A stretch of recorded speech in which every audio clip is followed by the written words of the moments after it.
India liquid అధ్యక్ష మైకి maintenance చాలా అధ్వానంగా ఉంది అధ్యక్ష. ఆ వెనకున్నటువంటివి పనిచేయట్లేదు అధ్యక్ష. ఇయర్ ఫోన్స్ కూడా పనిచేయట్లేదు అధ్యక్ష. గిరిజనుల సమస్య మీద ప్రశ్నలు ఉంటాయి అంటే మీ దృష్టికి తీసుకొస్తున్నాను అధ్యక్ష. ఎందుకంటే వెనకున్న అవేవి పనిచేయట్లేదు అధ్యక్ష. ఇయర్ ఫోన్స్ ఏవి పనిచేయట్లేదు అధ్యక్ష. ఇది నిజం. కాకపోతే సభ్యులందరినీ అడగొచ్చు మీరు.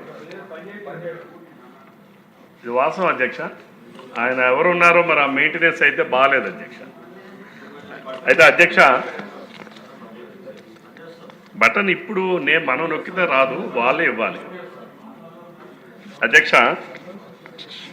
శ్రీకాకుళం జిల్లాని అంటే గత ప్రభుత్వం అధ్యక్ష, వైఎస్ఆర్సీపీ ప్రభుత్వం ఆ రోజు 13 జిల్లాలు ఉన్నటువంటి ఆంధ్రప్రదేశ్ రాష్ట్రాన్ని 26 జిల్లాలు చేశారు అధ్యక్ష. మా శ్రీకాకుళం జిల్లా ఎరస్టవైల్ జిల్లాలో 10 నియోజకవర్గాలు ఉండేవి అధ్యక్ష.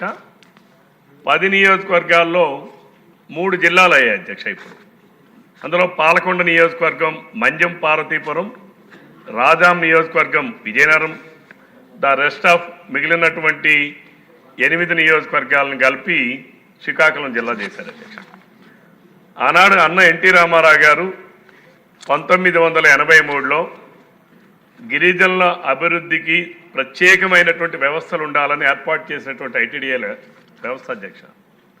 గత 5 సంవత్సరాలు అప్పుడున్నటువంటి ముఖ్యమంత్రి గారు ఎప్పుడు మాట్లాడేవాడు అధ్యక్ష, నా బీసీలు, నా ఎస్సీలు, నా గిరిజనులు, నా ఎస్టీలు అని చెప్పి ఏం చేశాడంటే అధ్యక్ష, ఐటీడీఏల్ని పూర్తిగా నిర్వీర్యం చేశారు అధ్యక్ష.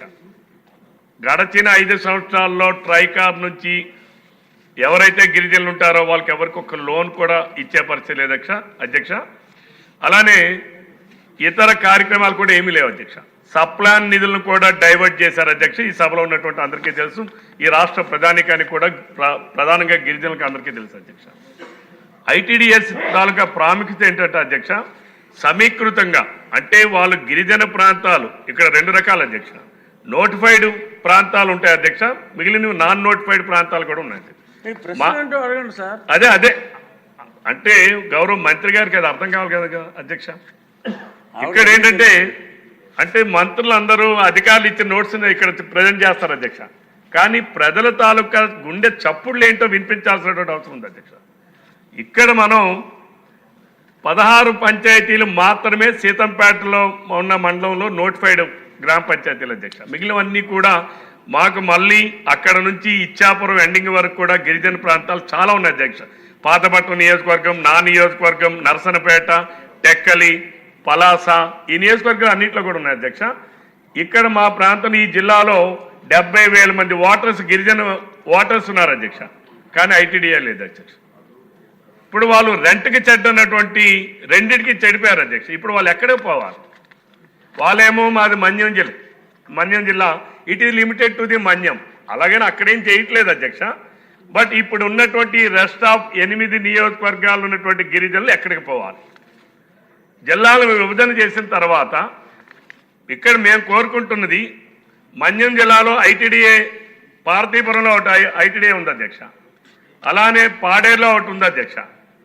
అట్లానే ఇప్పుడు సీతంపేటలో ఉన్నటువంటి ఐటీడీఏని ఏమైనా మీరు మంత్రి గారికి నేను డైరెక్ట్గా అడిగేది, ఇప్పుడున్నటువంటి శ్రీకాకుళం జిల్లాలో ఉన్నటువంటి ప్రాంతంలో ఏదైనా ప్రాంతంలో 2 ప్రతిపాదనలు కూడా ఆన్సర్లో చూశాను అధ్యక్ష, మెలియాపుట్టి అండ్ మందస అని. మీరు ఏర్పాటు చేయబోతున్నారా? మీరు ఏర్పాటు ఎందుకు ఎంతవరకు చెయ్యలేదు? చేయకపోతే ఆ గిరిజనులందరూ వాళ్ళ బ్రతుకులు ఏం కావాలి, వాళ్ళ అభివృద్ధిని ఎవరు చూస్తారు, వాళ్ళ సమ్మిళిత సమీకృత అభివృద్ధిని ఎవరు దానిని పర్సూ చేస్తారు? What is the agency? ఈరోజు వాళ్ళు తల్లి తండ్రి విడిచిపెట్టేసినటువంటి పిల్లల్లాగా ఉన్నారు అధ్యక్ష మా శ్రీకాకుళం జిల్లాలో ఉన్నటువంటి గిరిజనులు. వాటి మీద మంత్రి గారు స్పష్టమైనటువంటి సమాధానం, మీరు ఎప్పుడులోగా ఐటీడీఏని మా జిల్లాలో ప్రారంభిస్తారు, లేకపోతే ఎప్పటిలోగా మన్యంలో ఉన్నటువంటి దాన్ని ఏమైనా షిఫ్ట్ చేస్తారా? మీ ప్రతిపాదనలు ఏంటో ఈ సభ ద్వారా ఈ రాష్ట్రంలో ఉన్నటువంటి మా జిల్లాలో ఉన్నటువంటి గిరిజనులకు తెలియజేయాలని చెప్పి కోరుతా ఉన్నాను అధ్యక్ష. ఇప్పుడు రమణమూర్తి బగ్గు గారు వచ్చారా అధ్యక్ష? మీకు చిన్న సూచన, శరపరంపరంగా ఆయన ఎన్నో ప్రశ్నలు